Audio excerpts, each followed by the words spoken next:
ये कहानी है उस लड़की की जिसका बचपन झुग्गियों में बीता। ये कहानी है उस लड़की की जो एक रूढ़िवादी मुस्लिम परिवार से ताल्लुकात रखती है। ये कहानी है उस लड़की की जिसे एक ऐसी बीमारी है जिसमें हड्डियां बेहद कमजोर हो जाती है और छोटी सी भी फ्रैक्चर होने का खतरा रहता है। ये कहानी उमुल खैर की है, वो उमुल जिन्होंने इस साल यूपीएससी की सिविल सेवा परीक्षा में शानदार कामयाबी हासिल की है।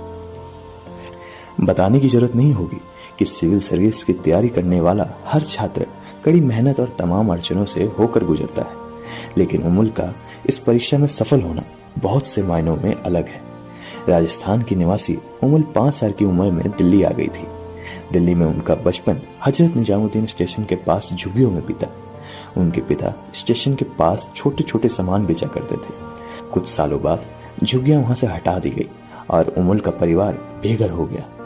इसके बाद वे त्रिलोकपुरी में एक सस्ता सा कमरा लेकर रहने लगे। उनके पिता का काम भी छूट गया था। ऐसे में 7वीं कक्षा में पढ़ने वाली उमुल ने मोर्चा संभाला और आसपास के बच्चों को ट्यूशन पढ़ाने लगी। इसके बदले में उन्हें 50-60 रुपए मिल जाते थे, जिससे घर का खर्चा बड़ी मुश्किल से चल पाता था। उमुल की अपनी माँ का इंतकाल हो चुका था और वह अपनी सौतेली माँ के साथ रहती थी। 8वीं के बाद उनकी पढ़ाई बंद कराने की बात भी घरों में चल रही थी।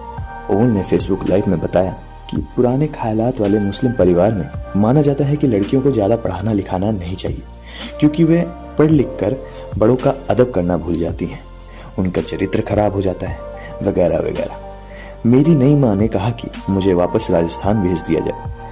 क्योंकि मेरे पैरों में तकलीफ थी, इसलिए घर वाले चाहते थे कि मैं सिलाई का काम सीखूं, लेकिन मैंने तय कर लिया था कि अगर जिंदा रहूंगी तो पढ़ूंगी, अगर नहीं पढ़ी तो मर जाऊंगी। इसके बाद 9वीं क्लास में पढ़ने वाली उमुल अकेले रहने लगी और ट्यूशन पढ़ाते हुए अपनी पढ़ाई जारी रखी। वह सुबह स्कूल जाती थी और रात में ट्यूशन पढ़ाया करती थी। स्कूल में उन्हें स्कॉलरशिप मिलती थी और उन्होंने टॉप भी किया, जिससे उन्हें हिम्मत मिलती थी। फिर उन्होंने दिल्ली यूनिवर्सिटी में अप्लाइड साइकोलॉजी में बीए किया। आर्थिक हालत खराब होने की वजह से वह साइकोलॉजी में एमए नहीं कर सकी, क्योंकि इसके लिए इंटर्नशिप करनी जरूरी थी। क्योंकि वह बच्चों को पढ़ाती थी, इसलिए इनका इंटर्नशिप करना मुश्किल था।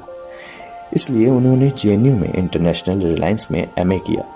उमुल बताती हैं कि जेएनयू आना उनकी जिंदगी का टर्निंग पॉइंट रहा। वहां उन्हें हॉस्टल मिला, खाने के लिए मेस मिला और तमाम सुविधाएं मिली। जेएनयू में रहते हुए उमुल ने कई अंतर्राष्ट्रीय मंचों पर विकलांग समुदाय की नेतृत्व किया।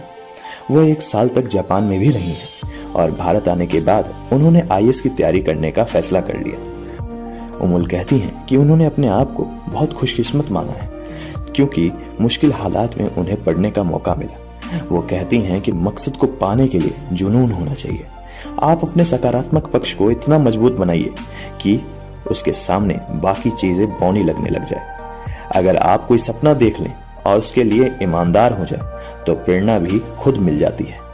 उमुल कहती हैं कि उनकी सफलता पर उनके माता पिता का पूरा हक है और वह उन्हें अपने साथ रखेंगी। तो यह आज की कहानी हमें प्रेरणा देती है कि इरादे कैसे भी हों, बस एक निश्चित कर लीजिए कि आपको ये काम करना है, तो कोई भी मुसीबत आपका रास्ता नहीं रोक पाएगी।